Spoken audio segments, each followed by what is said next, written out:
আসসালামু আলাইকুম। সবাই কেমন আছেন? আশা করছি সবাই ভালোই আছেন। এই ভিডিওতে আমরা আনবক্সিং করতে যাব Amazon-এর Kindle Fire HD 7 7 ইঞ্চি যেটা। এটার বক্সটা এরকম কালো সুন্দর একটা বক্সে আসে। এটা টান দিয়ে খোলার জন্য একটা জিপের মতো আসে কাগজের ট্যাবে। খোলার পরে সাথে আমরা একটা দেখতে পাই ডান সাইডে একটা ইনফরমেশন ট্যাব আছে। এটার মধ্যে ইনফরমেশন আছে তথ্য আছে যে আপনার কিভাবে পাওয়ার বাটনটা কোথায়, ভলিউম বাটন হিসেবে। তারপরে বাম সাইডে আমাদের আছে ইউএসবি কেবল। ইউএসবি কেবলটা আছে কিন্তু চার্জারটা নেই। এটা একটু আমি আশ্চর্য হয়েছিলাম। এই চার্জার সাধারণত থাকে। আমি বক্সটা রেখে দেই সাইড করে। তারপরে প্লাস্টিকটা আনর্যাপিং করবো কিন্ডল ফায়ারের।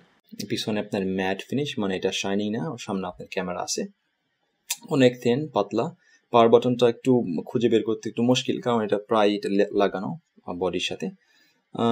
অন করার পরে প্রথমে আপনার সেট আপ হবে ল্যাঙ্গুয়েজ সেট আপ। ল্যাঙ্গুয়েজের পরে দেখা যাবে যে ওয়াইফাই সেট আপ, ওয়াইফাই দিয়ে এটা অ্যাক্টিভেট করতে হবে, মানে প্রোডাক্টটা রেজিস্টার করতে হবে। টাইম জোন সিলেক্ট করবেন আপনার যে সময় আসেন।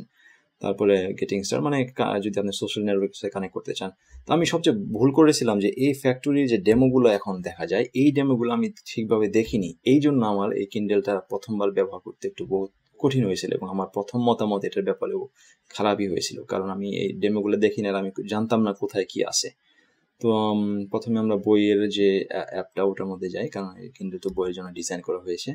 বই পড়তে ভালোই লাগে। আমি আগে কখনো ই ইঙ্ক বা এই ধরনের ট্যাবলেট আমার কাছে ছিল, শুধু আইপ্যাডই ছিল। তো বইয়ের এখান থেকে এক্সিট করা একটু মুশকিল লেগেছিল। আমি হোম বাটনটা কয়েকবার প্রেস করার পরে তারপরে হোম বাটনের সুইচ আসলো। তো উপরে যে ছোট ছোট আইকনগুলো আছে, এই আইকন দিয়ে যখন আমি গেমসে যাওয়ার পরে আমি একটু কনফিউজ হয়ে গেছিলাম, কারণ উপরে শুধু ডিভাইসের ক্লাউড আছে, উপরে ডান সাইডে যে শপ আছে এটা আমি খেয়াল করিনি।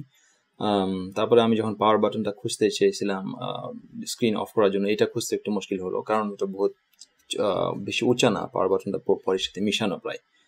পরে ফাইনালি আমি অনেক খুঁজাখুঁজি পরে দেখলাম যে শপিং আছে। শপে যাওয়ার পরে দেখা যায় যে এখানে অ্যাপস আছে, নিউজ স্ট্যান্ড আছে, আপনার ম্যাগাজিন ট্যাগাজিন ভিডিও টিডিও সব সেন্ট্রাল হাব হলো ওটা।